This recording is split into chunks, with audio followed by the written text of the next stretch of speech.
Okay, so this is our F40 trolley device. It's actually a electric motor that has a scroll in it that pulls up a tape in this mechanism here, which allows this little trolley mechanism here to track all the way up to the top and then back again. Now, there are several different electrical devices in this that we have to keep in consideration. Number one, there are two microswitches that are activated by the presence or non-presence of this trolley being locked into its home base.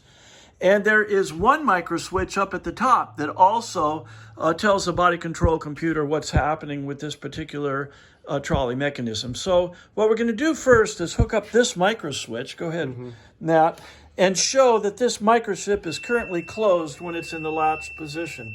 So you can see the needle and hear the audible beep indicating continuity. Now, as I put the bail into this mechanism, into the trolley, it shuts off the microswitch, which is exactly what it is supposed to do. Now, we're going to go ahead and activate the motor and pull this. Switch into the other microswitch. Oh, you're going to switch to the other microswitch. So now that one is activated, so it's open. It's open. Right. So now we're hooked up to the secondary switch in here. We know the first one works, but that doesn't activate until we bump it off. Okay. So go ahead and activate it. No, it's already activated. It will deactivate. It will deactivate. All right. And now we hear the audible confirmation of continuity as it deactivated.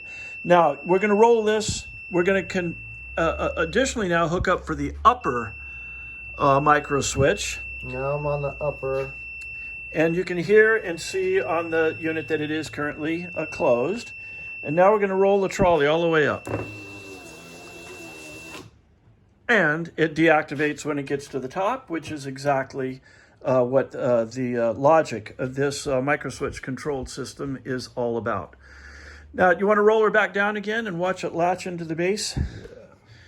Now, it's interesting, we originally had a problem here, but the problem no longer exists. And that is that this very heavy steel channel right here was kinked, likely because of a pull on it at one time. As a matter of fact, this giant bolt right here, which holds the entire mechanism tight, when tightening this down into the vehicle, you got to make darn sure that as you tighten it, you watch and that it does not distort this track at all. Because if it's bent right here, it could distort the track and not allow complete return of the trolley to activate its micro switches. So that's just one thing to watch out for when you're reinstalling it. Make sure that there are no other bent portions within this trolley mechanism. So I should mention as well that within this motor, there is a rotating scroll that sucks up the tape, kind of like a snail shell there.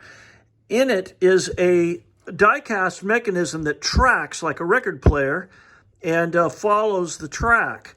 That was additionally had a repair that we had to make, and the repair we made is a steel pin as opposed to an original die-cast pin, so our repair is superior to the original, locked in with Loctite Red, and that allows this mechanism to be correct. So we had several repairs here, the scroll mechanism, and most importantly, let's see if we can see this.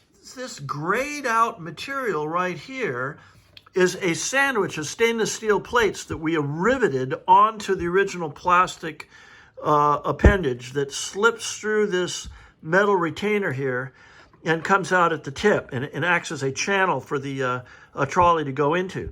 These are inherently weak, and by placing these two, we painted them black so they're hard to see, but these two stainless steel sandwiches on either side, we have reinforced the weakest component of this mechanism in a way that they should have done before ever sending this out in the field. So everything is actually better than new, and we are ready to ship. So that's our story, and we're sticking to it. Thank you.